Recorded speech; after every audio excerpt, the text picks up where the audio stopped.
Hello. I've been busy a lot these days with spring cleaning. I've been towards, and there still is a lot of mess. It will take some doing to clear up and clean everything. And well, that's a way to keep your mind occupied and stay focused on uh, other things that you shouldn't think about to worry you.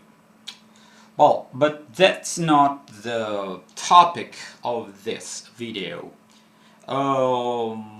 This video is a reiteration of what I usually say about approaches when it comes to learning of foreign languages. Just a second, just a second, just a second.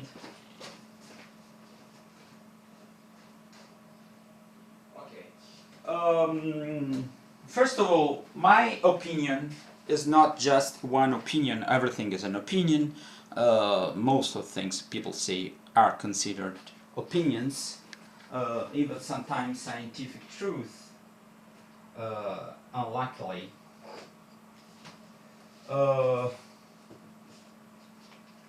but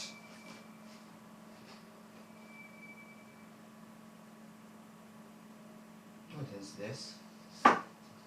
I always find new books. Okay. These are books about how to teach Italian to foreign people. This is Glotta Didattica, which means teaching foreign languages, and I have many other books, like how languages are learned. Learned is an adjective. A learned person. How languages are learned. So, and I obviously have my opinion. The point is, most of approaches I see on the web are cognitive, which is what in the last decade new approaches have overcome.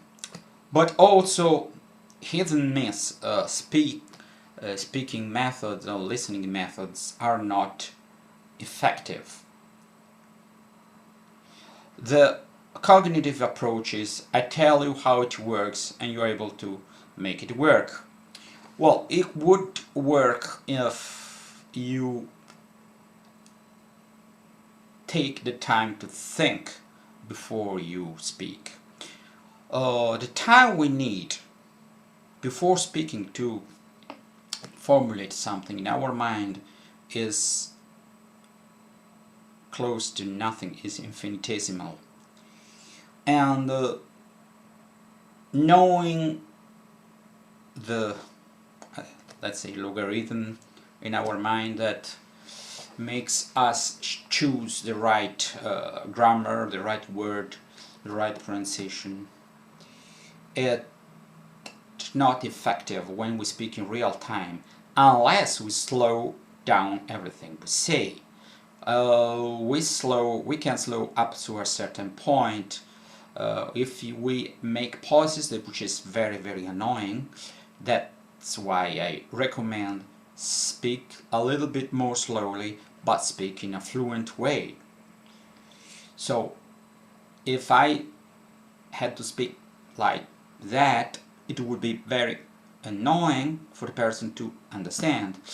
That's what happens when you have a cognitive approach. Well, some say, well, I know the rule and I drill. Yes, it could work like that, but you always do things not right, not just the way we are supposed to learn foreign language or the first language. That can be a difference, but not such a big difference between the natural approach and the second language or third or fourth language approach. That means that we should take into account that there are influences and by the language we already know, that, by the way,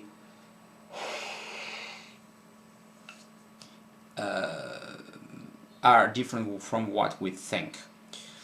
But that's another kettle of fish. We should develop the ability to detect a pattern in a foreign language and deduce from these patterns what's behind the subconscious rule that works through the language. It's a living thing. Language is a living thing. And demonstration of that is that languages change. So what should we do?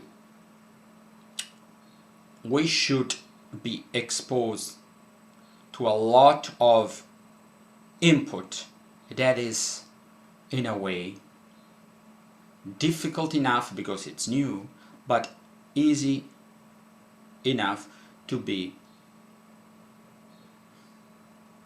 in order for us to make head or tail. So that means we should be able to infer the rule by the many examples of the language. First of all, we're exposed constantly to the language, so we reinforce all the other material that we already know but is useful for the context. So we always listen to words, we always listen to the right accent with the right musicality, the right speed and the right inflection, and then we can make our intuition work out what the real meaning of this new thing. And we should always adapt ourselves to the new input rather than adapt the input to ourselves. Many times I see people finding far-fetched meaning of things just because they don't know the real meaning of the idiom, of the new grammar rule, the new word. If something is far-fetched and not so believable, most likely you are at fault. You're not understanding. You don't understand. This is new to me. This is a new thing. So every time I read something in Greek, I don't understand. It doesn't make sense. Even for the word, I already know the word. A light bulb blinks. There's a new pattern here, there's a new information, there's a new thing. What can I do? The first thing is, if you don't have a lot of time, you don't have a computer in front of you or a smartphone, use a monolingual dictionary and find words and find definitions that fit the meaning in the context. Other things, you Google the sentence on and you see all the results, and you see also the word in other contexts more than in a dictionary. So you develop automatically, you work out the meaning. That's the idea. So most of the times, all this, for example, Greek, I'm learning foreign Greek, there's a lot of stupid, low-level material and a very it's no intermediate or upper intermediate material that is has been worked out by professionals in order to come up with the most common intermediate or upper intermediate words, grammar and idioms that we need to improve. Just reading, sometimes we are exposed to all of the language, and when we, that's the idea of didactics, we should be exposed to the language we need according to our level, because we end up learning words that maybe we don't need, and it's in order to make the the statistics work out, you have to be exposed to a lot of material. So in the big picture you're going to learn the basic words, but if you're not exposed to a lot of hours of a Greek and you just pick up random texts and pick up random videos, you're not going to make the most of the time. I speak about Greek, whatever language you are learning. Another thing, if you're learning 2 or 3 languages, in order to, for example, I live in Italy, I'm not going to forget Italian because I'm exposed to Italian through radio. Well, not a lot of videos, I prefer English and Greek, but everybody around me basically speaks Italian. So when I learn Greek, in order not to lose my English, I use English dictionaries. That's something, or can be misleading because you should also know the other language, but it's an effective way not to lose the other language. I strongly recommend not to chew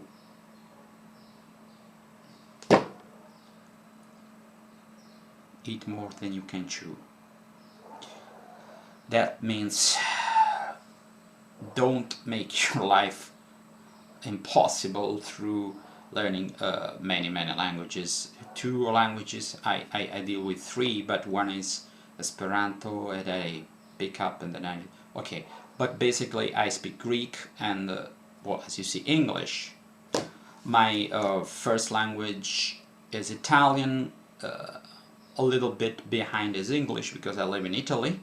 If I lived in England, I would say, oh, the first language is English, and if I lived there, I would say in 1 year, my first and foremost language would be English. Another thing, if you're learning Greek or Italian, well, forget English. Don't say you speak English, don't use English, they're going to speak English to you, and you will never learn the language you're learning. If you want to swim,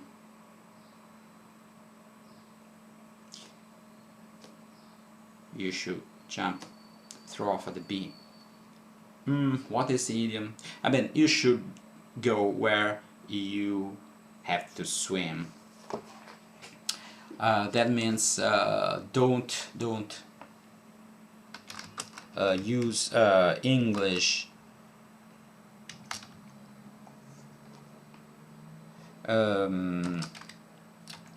as a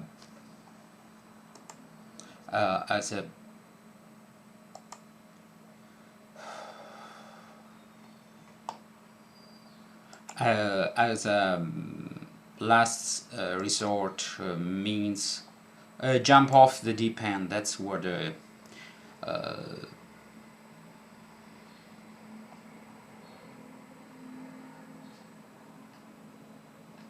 no, that's not what I meant. Okay, sorry. English is full of idioms. So my video is about